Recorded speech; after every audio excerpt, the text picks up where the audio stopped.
Hello friends, welcome to Kalkuli creation logs. ನಾನಿವತ್ತು ನಿಮಗೆ ಒಂದು ಮಜ್ಜಿಗೆ ಮಾಡ್ಕೊಳ್ಳೋದನ್ನು ತೋರಿಸ್ಕೊಡ್ತೀನಿ. ಇದನ್ನು ಯೂಶ್ವಲಿ ನೀವು ಒಂದು 11ರಿಂದ 12 ಗಂಟೆ ಹಾಗೆ ಕುಡಿಬಹುದು. ಇದು ವೆಯ್ಟ್ ಲಾಸಿಗೂ ತುಂಬ ಒಳ್ಳೆಯದಾಗುತ್ತೆ. ಬೇಸಿಗೆ ಟೈಮಲ್ಲೂ ನಿಮಗೆ ಬಾಯಾರಿಕೆನೂ ತುಂಬ ಕಮ್ಮಿ ಮಾಡುತ್ತೆ. ಇದು ಎಲ್ಲ ಟೈಮಲ್ಲೂ ಮಾಡ್ಕೊಂಡು ಕುಡಿಬೋದು, ಏನೂ ತೊಂದರೆ ಇಲ್ಲ. ಇದು ರೆಗ್ಯುಲರ್ ಆಗಿ ಕುಡಿಯೋದ್ರಿಂದ ನಿಮಗೆ ತುಂಬ ಹೆಲ್ತ್ ಬೆನಿಫಿಟ್ ಇದೆ. ಯಾಕಂದರೆ ಇದರಲ್ಲಿ ಒಂದು ಒಳ್ಳೆಯ ಪದಾರ್ಥವನ್ನು ಮಿಕ್ಸ್ ಮಾಡ್ತಾ ಇದ್ದೀನಿ. ಅದೇನು ಅಂದರೆ ಫ್ಲ್ಯಾಕ್ಸ್ ಸೀಡು ಲೇಡೀಸಿಗೆಲ್ಲ ತುಂಬ ಒಳ್ಳೆಯದು. ಇದು ನಾನು ಸ್ವಲ್ಪ ಕ್ರಷ್ ಮಾಡಿಕೊಂಡು ಇಟ್ಕೊಂಡಿದ್ದೀನಿ. ಯಾಕಂದರೆ ಇದರಲ್ಲಿ ಒಮೆಗಾ 3 ಫ್ಯಾಟಿ ಆ್ಯಸಿಡ್ ಇದೆ. ಹಾಗೆ ಕೊಲೆಸ್ಟ್ರಾಲಿಗೆ ತುಂಬ ಒಳ್ಳೆಯದು.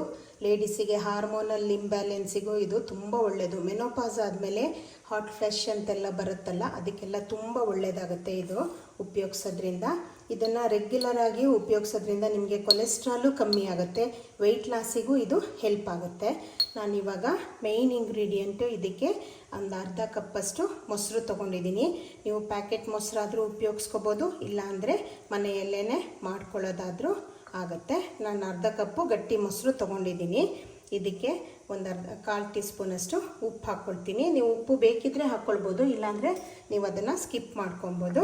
ಮೇಯ್ನ್ ಇದಕ್ಕೆ ಇಂಗ್ರೀಡಿಯೆಂಟ್ ಏನು ಅಂದರೆ ಈ ಫ್ಲ್ಯಾಕ್ಸ್ ಸೀಡನ್ನು ನಾನು ಸ್ವಲ್ಪ ಕ್ರಷ್ ಮಾಡಿ ಇಟ್ಕೊಂಡಿರ್ತೀನಲ್ಲ, ಅದನ್ನು ಒಂದು 2 ಟೀ ಸ್ಪೂನಷ್ಟು ಹಾಕ್ಕೊಳ್ತೀನಿ. ನಿಮ್ಗೆ ಜಾಸ್ತಿ ಬೇಕು ಅಂದರೆ ನೀವು ಜಾಸ್ತಿನೂ ಹಾಕ್ಕೊಳ್ಬೋದು. ಆಮೇಲೆ ಇದಕ್ಕೆ ನೋಡಿ 3 ಕರಿಬೇವಿನ ಎಲೆಗಳನ್ನು ಈ ರೀತಿ ಚಿಕ್ಕದಾಗಿ ಪೀಸ್ ಮಾಡಿ ಸೇರಿಸ್ಕೊಳ್ತೀನಿ. ಇದು ತುಂಬ ಚೆಂದ ಫ್ಲೇವರ್ ಕೊಡುತ್ತೆ. ಹೀಗೆ ಹಸಿಯಾಗಿನೇ ಹಾಕ್ಕೊಳ್ಬೋದು. ಅಕಸ್ಮಾತ್ ನಿಮ್ಮ ಹತ್ರ ಹಸಿಯಾದ ಬೇವಿನ ಸೊಪ್ಪಿಲ್ಲ, ಡ್ರೈ ಮಾಡಿ ಇಟ್ಕೊಂಡಿರ್ತೀರ ಅಂದರೆ ಅದನ್ನು ನೀವು ಉಪಯೋಗಿಸ್ಕೋಬೋದು. ಆಮೇಲೆ ಇದಕ್ಕೆ ಇನ್ನೂ ಒಂದು ಇಂಗ್ರೀಡಿಯೆಂಟ್ ಏನು ಅಂದರೆ ಒಂದು 1/4 ಟೀ ಸ್ಪೂನಷ್ಟು ಶುಂಠಿ ಪೇಸ್ಟು 1/4 ಟೀ ಸ್ಪೂನಷ್ಟು ಸೇರಿಸ್ಕೊಬೇಕು. ಇದನ್ನು ಗಟ್ಟಿಯಾಗಿ 1-2 ನಿಮಿಷ ರುಬ್ಕೊಳ್ಳಿ. ಇವಾಗ ನೋಡಿ ರುಬ್ಕೊಂಡಾಗಿದೆ. ಇವಾಗ ರುಬ್ಬಿದ ನಂತರ ಇದು ಈ ರೀತಿಯಾಗಿ ಆಗುತ್ತೆ. ಅಕಸ್ಮಾತು ಫ್ಲ್ಯಾಕ್ಸ್ ಸೀಡು ಇದರಲ್ಲಿ ಹಾಗೆ ಇದ್ರೂ ಏನೂ ತೊಂದರೆ ಇಲ್ಲ. ಅದು ನಿಮಗೆ ಫೈಬರ್ ರೀತಿ ವರ್ಕ್ ಮಾಡುತ್ತೆ ನಿಮ್ಮ ಬಾಡಿಯಲ್ಲಿ.